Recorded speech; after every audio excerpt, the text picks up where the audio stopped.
શ્રીમંત મહારાજા ગાયકવાડ દેવસ્થાન ટ્રસ્ટ દ્વારા સંચાલિત વિઠ્ઠલનાથજી મંદિર ખાતેથી આવતીકાલે દેવપોળી 11 નિમિત્તે દર વર્ષની જેમ આ વર્ષે પણ આન બાન શાન સાથે 215મો વિઠ્ઠલનાથજીનો વરઘોડો વડોદરા રાજમાર્ગ ઉપર નીકળશે। વર્ષોની પરંપરા મુજબ વડોદરા રાજવી પરિવાર દ્વારા ભગવાનની પૂજા અર્ચના કર્યા બાદ વરઘોડો અને પ્રસ્થાન કરવામાં આવશે। આ વખતે સોના ચાંદીના રથમાં વિરાજમાન શ્રી વિઠ્ઠલનાથજીનો ભગવાનનો વરઘોડો વડોદરાના રાજમાર્ગ ઉપર નીકળશે, જેમાં ભગવાન નગરચર્યાએ નીકળશે। ત્યારે તમામ ભાવિ ભક્તોને દર્શન આપશે અને ભક્તો તેમના દર્શન કરી ધન્યતા અને આશીર્વાદ મેળવશે। સોના ચાંદીના અર્થ ઇંગ્લેન્ડમાં બનાવવામાં આવ્યો છે અને આવતીકાલની તમામ તૈયારીઓને આખરી ઓપ આપવામાં આવી રહ્યો છે। મંદિર પ્રશાસન દ્વારા રોજ થનારી આરતીનો સમય જાહેર કરવામાં આવ્યો છે, જેમાં મંગળા આરતી સવારે 3 વાગે રહેશે, શણગાર આરતી 6 વાગે રહેશે, જેનો રાજભોગ આરતી 7 વાગે રહેશે। 7 થી 8:30 ચરણ સ્પર્શ તેમજ ચાંદલા વિધિ ભક્તોને કરવા દેવામાં આવશે।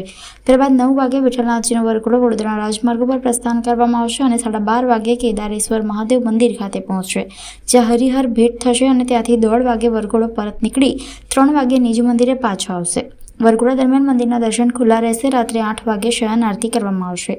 દેવપોઢી 11ના દિવસે મોહરમ તાજિયાનો પણ પર્વ હોવાથી ચુસ્ત પોલીસ બંદોબસ્ત સાથે વરઘોડાને પ્રસ્થાન કરાવવામાં આવશે। પોલીસ પ્રશાસનના અનુરોધને માન આપીને રથનો સમય વહેલો કરવામાં આવ્યો છે, જેથી પોલીસ યોગ્ય સુરક્ષા સાથે રથને પ્રસ્થાન કરાવી શકશે।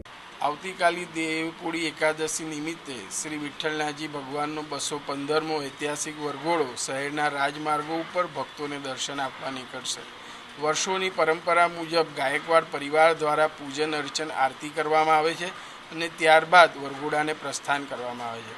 તો આવતીકાલે ગાયકવાડ પરિવારના સભ્યો 8:30 આવશે, પૂજન અર્ચન થશે અને ત્યારબાદ 9 વાગે વરઘોડાને પ્રસ્થાન કરવામાં આવશે। આ વરઘોડો 9 વાગે માંડવીથી નીકળી અને લગભગ બપોરે 12:30 વાગે કેદારેશ્વર મહાદેવ મંદિર પહોંચશે, જ્યાં હરિહર ભેટ થશે અને 1:30 વાગે વરઘોડો ત્યાં મંદિરેથી પરત નીકળીને 3 વાગે મંદિરે પાછો આવશે। આ વર્ષે દેવપોળી એકાદશીના દિવસે મોહરમ તાજિયાનો પણ તહેવાર આવતો હોવાને કારણે પોલીસ વિભાગની વિનંતી હતી કે વરઘોડો આપ થોડો વહેલો લાવો અને સમય વહેલો કરો, કે જેથી કરીને અમે બંદોબસ્ત સારો આપી શકીએ।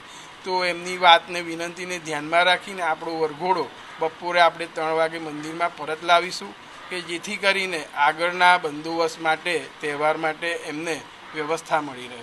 તો આપણા આ વરઘોડામાં દરેક ભક્તોને વિનંતી છે કે મંદિર પ્રશાસન દ્વારા અને દેવસ્થાન ટ્રસ્ટ તેમજ પોલીસ વિભાગ દ્વારા જે વ્યવસ્થા ઊભી કરવામાં આવી છે દર્શન માટેની, એમાં સાથ સહકાર આપજો, જેથી દરેક ભક્તોને શાંતિથી દર્શન થાય। તો દરેક ભક્તોને આવતીકાલે વરઘોડામાં આવવા માટેનું આમંત્રણ છે। આપણો આ વરઘોડો આ વખતે સોના ચાંદીના રથમાં નીકળશે, જે રથને સાફ સફાઈ કરીને તૈયાર કરી દેવામાં આવ્યો છે। આપણો રથ આ મેડ ઇન ઇંગ્લેન્ડનો બનેલો છે, જે સયાજીરાવ ગાયકવાડના ટાઈમમાં બનેલો છે। તો આ વરઘોડો પણ વરઘોડા માટે રથ પણ તૈયાર છે અને જે ઘોડા આગળ લાગવાના છે એને પણ શણગારી દેવામાં આવ્યા છે। આવતીકાલે વિઠ્ઠલ મંદિરમાં મંગળા આરતી સવારે 3 વાગે રહેશે, શણગાર આરતી 6 વાગે રહેશે, રાજભોગ આરતી 7 વાગે રહેશે। 7 થી 8:30 ભગવાનના ચરણ સ્પર્શ તેમજ ચાંદલા ભક્તોને કરવા દેવામાં આવશે। વરઘોડા દરમિયાન મંદિરમાં દર્શન ખુલ્લા રહેશે અને રાત્રે 8 વાગે શયન આરતી